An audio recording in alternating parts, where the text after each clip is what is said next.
melanated people on here just now found out that they ate Nat Turner when they caught him. What? They ate him because they thought they were going to get superpowers because he was killing them. Oh my god. They also just found out that there was different types of plantations. It wasn't just picking cotton and tobacco. They had breeding plantations where they bred us like dogs. They had fighting plantations where you would just fight all day. They had cattle plantations where they raised us like animals to eat.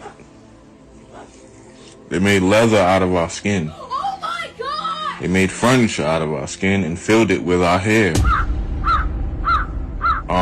Wait till you find out that George Washington, they told you George Washington had wooden teeth. But that's a lie. His teeth were made out of lead, mercury, and slave teeth.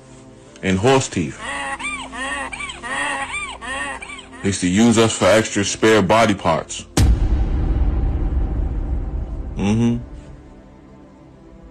That slavery that they taught you in school is not really what happened, people. I just want y'all to know that.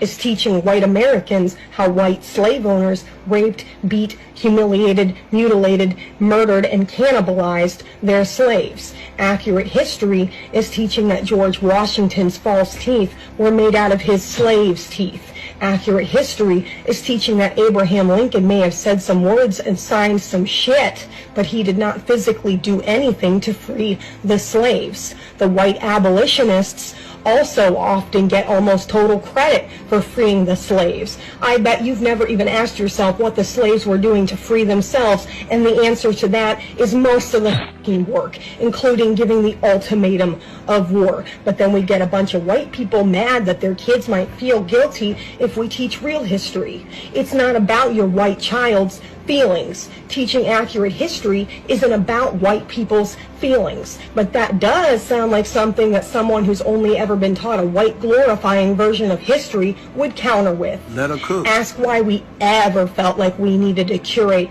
a false version of what white people did and did not do to black people to begin with, and then ask yourself why white-ass politicians are verbally attacking real history by calling it slurs, which is, by default, also the act of calling black people slurs.